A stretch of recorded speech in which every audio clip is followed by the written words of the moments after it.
ഫ്രിഡ്ജിൽ നിന്ന് ഐസ്ക്രീം എടുത്ത് കഴിക്കാൻ ഇഷ്ടമില്ലാത്തവരായി ആരും കാണില്ല. എന്നാൽ ഫ്രിഡ്ജിനുള്ളിൽ ജീവിക്കേണ്ടി വന്നാലോ? പറഞ്ഞു വരുന്നത് ഭൂമിയിലെ ഏറ്റവും തണുപ്പുള്ള ജനവാസ പ്രദേശമായ റഷ്യയിലെ ഒയ്മ്യഗോൺ എന്ന ഗ്രാമത്തെ പറ്റിയാണ്. ഒയ്മ്യഗോണിനെ ഫ്രീസറിനോട് ഉപമിക്കുന്നതിൽ തെല്ലും അതിശയോക്തി വേണ്ട. ഒരു ഗ്ലാസ് ചായക്കപ്പ് മേശപ്പുറത്ത് വെച്ചാൽ നിമിഷങ്ങൾക്കകം അത് ഐസായി മാറും.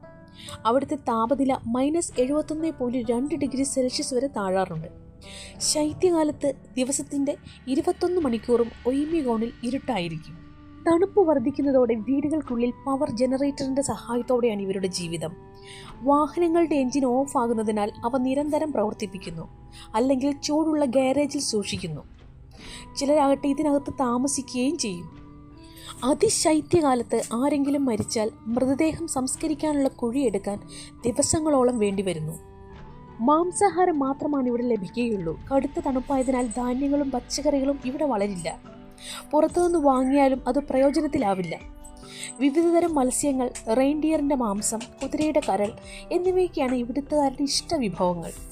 തണുത്ത കാലാവസ്ഥയെ പ്രതിരോധിക്കാനുള്ള ഊർജം ഈ ഭക്ഷണത്തിൽ നിന്ന് ഇവർക്ക് ലഭിക്കുന്നു. ഇവരുടെ ജലസ്രോതസ് എന്നത് മഞ്ഞുകട്ടയാണ്. അവ ഉരുക്കി ദൈനംദിന ആവശ്യങ്ങൾക്കായി ഉപയോഗിക്കുന്നു. വീടുകൾ പ്രത്യേക രീതിയിൽ എല്ലായ്പ്പോഴും ചൂടാക്കി വയ്ക്കും. വിറകും കൽക്കരിയുമാണ് അതിനായി ഉപയോഗിക്കുക. ഗ്രാമത്തിൽ തന്നെ അതിനായി ഒരു കൽക്കരി പവർ സ്റ്റേഷൻ തന്നെയുണ്ട്. 6 7 അതിലധികമോ വസ്ത്രങ്ങൾ ധരിച്ചാണ് ഇവിടുത്തുകാർ പുറത്തിറങ്ങാറ്. ഒയ്മ്യഗോണിലുള്ളവർ ആഴ്ചയിൽ ഒരിക്കൽ മാത്രമാണ് കുളിക്കാറ്. തുണി അലക്കി ഉണങ്ങാൻ പുറത്തിട്ടാൽ മിനിറ്റുകൾ കൊണ്ട് വസ്ത്രങ്ങൾ കട്ടിയുള്ള പലക പോലെയാവുന്നു. അതിനാൽ വീടിനുള്ളിൽ തന്നെയാണ് തുണി ഉണക്കിയെടുക്കുക. തണുപ്പിൻ്റെ പേരിൽ മാത്രമല്ല, ജൂൺ ജൂലൈ മാസങ്ങളിൽ അതിശക്തമായ വേനൽക്കാലവും ഇവിടെ ഉണ്ടാവാറുണ്ട്. അതായത് 30 ഡിഗ്രി സെൽഷ്യസ് വരെ താപനില കൂടുന്ന സമയവുമുണ്ട്.